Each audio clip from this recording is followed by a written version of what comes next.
Alright gang, today we're going to do 3 tinctures, and I'm going to do this all at one time, and I'm going to use the book because I can't remember everything off the top of my head while I'm doing this, and sometimes I get mixed up and I want to tell you the right information. So, first off, we're going to use fever flu.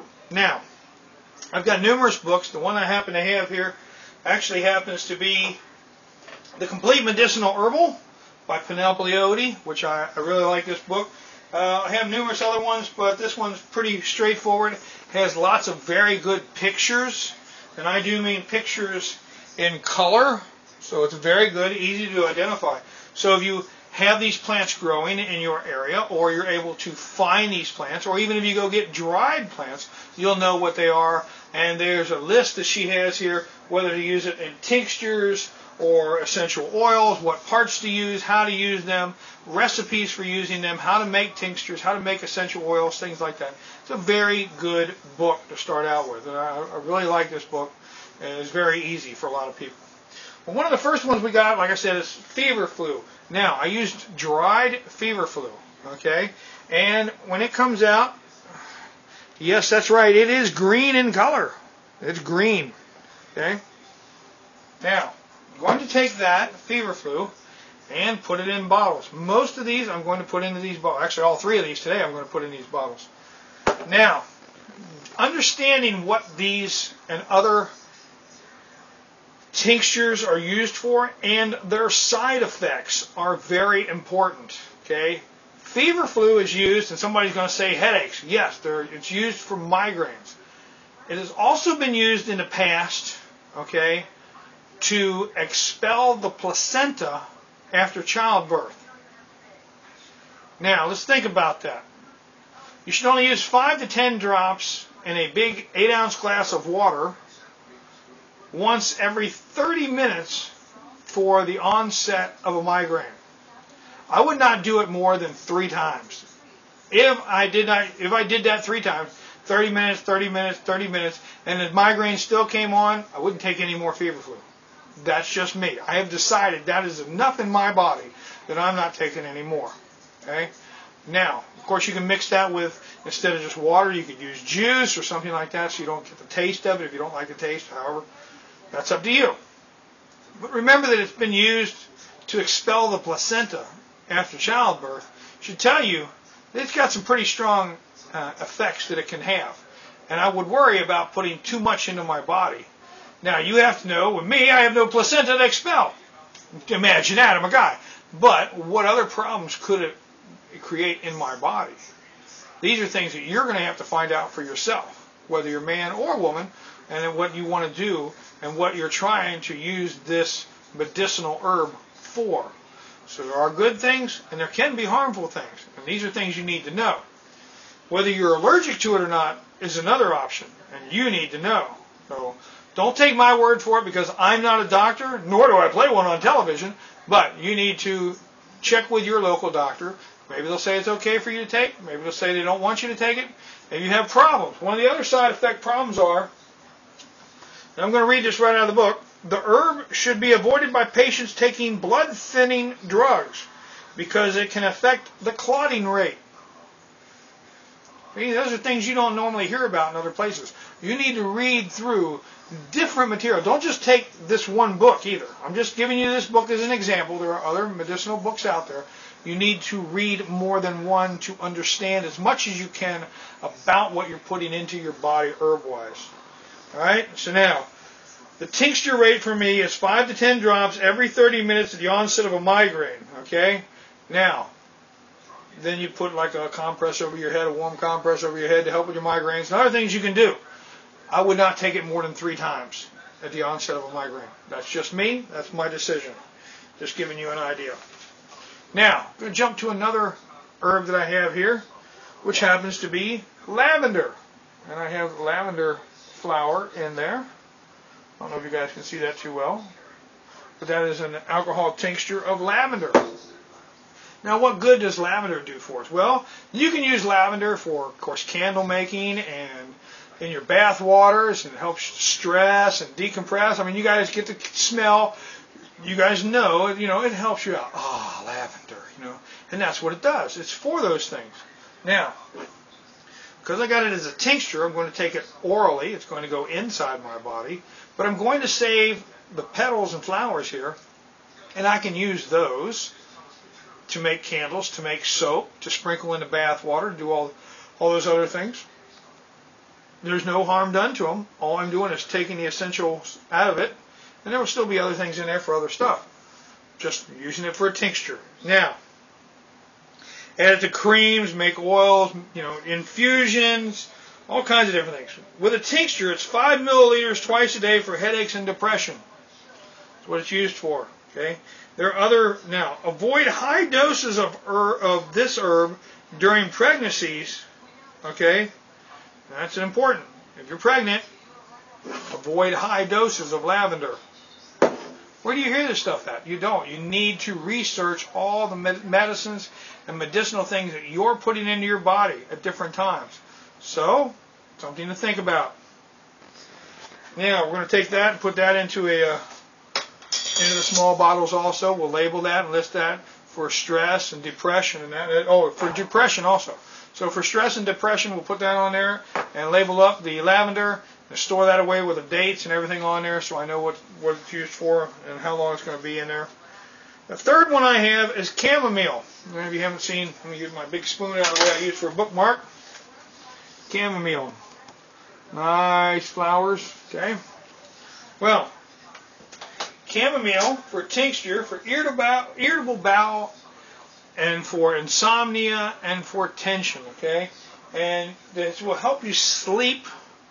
There are many different uses. Now, I'm not just telling you all the uses for these plants. I'm just telling you a couple that we use them for. So, the insomnia, irritable bowel, sometimes you have that. There's different uses for chamomile. Hopefully you guys can see the yellow flowers in there floating around. All right. Now, once again, after I strain this out and get the tincture liquid that I want, I will save the flowers for other uses because I can use them then and make lotions. Like I said, put it in the candles. You can also use chamomile in water for eye wash, and there's so many different. You can inhale teaspoons of flowers in a basin of boiling water to help with phlegm, asthma, bronchitis. There are many different uses for these herbs besides the ones I'm telling you. You need to understand, study, and avoid some of them. Okay? Do not use as an essential oil if pregnant. Okay. Now, also, chamomile can cause dermatitis. You can have skin problems with it if you are allergic to it or if you have problems with it. So you need to understand these things. You need to do your homework on these herbs. Don't just take my word for it. Please go out and learn about these herbs before you start using them. Just because you see a YouTube video on it or I talk about it on a show or something else goes on, you need to learn about these things first before you use them. So we're going to talk about straining these out. What do I use? Well, very simply, for 90% of them, all I use is a drink strainer. Okay? That's all I use. I take it, I put it over the glass, all right, and I pour from whatever I'm using. In most cases, I like to use a smaller jar because I don't make a whole lot up. Then I find out these jars make about 3 ounces. Okay, so I put them in 1 ounce glass containers. Now, glass is important. Glass containers, not in plastic ones, because sometimes there's a chemical reaction with the plastic containers on different herbs and what they use. So, put them in glass, you're a little safer. Most of them come with a plastic top, but you're not storing them this way anyway, so don't worry about it. Just put them back. Now, that may be an effect if you have a plastic dropper. Myself, I have a separate dropper that I have that is washable. Now, where do I get these? I can go to my pharmacy and I can order them through my pharmacy. You can order them offline. You can ask your pharmacist for a few of them, and you'll probably get a few. We'll ask them like once or twice, once a month, every other month. Hey, can I get 4 more of them? You probably won't have a problem. You can also get a separate dropper from your pharmacist, and they will give you a better one than what you buy off the shelf. Trust me. You can go in there and say, "Oh, I'm looking for a dropper to use." A baby dropper, or you have one for doing herbs and whatnot. Just tell them what you're doing. They'll probably give you a dropper. That's what my pharmacist does. But I've been going to the same pharmacist for 12 years now, so I haven't had a problem with that. So going down that route. Now, I did have a question. last video of what I did when I did the ginger, and I said I was going to save the ginger for something else. Well, as I told you with these, like with the chamomile and the other things, save the flowers, save whatever you're using, grind it up, use it for other things. I did not save, because of the potential of how strong the fever flu is, I disposed of the fever flu afterwards. I do want to tell you that. But what I did with the ginger, I dehydrated it. And I put it in with my regular ginger to be ground up to add it to food. Because all that was in that ginger was alcohol and water. That's all that was in there. And through dehydration, the alcohol and the water both left the ginger, did not change the flavor of the ginger, did not affect the ginger in any way. And the ginger then just becomes dehydrated ginger, grind it back up, put it back into my food source. So I did not dispose of anything, and it goes that way and completely reusable. So that's a wonderful thing. As I said with the lavender, I can take this, pour this out, put it in, a coffee filter, let it dry out, add it to the bath water, make it smell good, make candles with it, you make essential oils with it, grind it up and use it in other things, eat it. You can do all kinds of stuff with it. Knowing the difference in what your herbs, how potentially strong they are, and what the side effects of them are very, very important. As I said, I'm not a doctor, and I can't tell you what you're allergic to or what effects it may have on your body or your friends. As I use my wife as an example for teas. Everybody says, oh, go out and get pine tea. Well, unfortunately, my wife is allergic to pine. So if she drank pine tea, we'd be at the hospital because she would not be able to breathe. It closes up her throat, swells up her throat. She has troubles with it. Not a good thing. Not pretty. Not enough to help out with the stress and the womanly problems and other stuff that pine tea is able to help you out with, the headaches and things like that. Pine tea, basically killer. Not a good thing.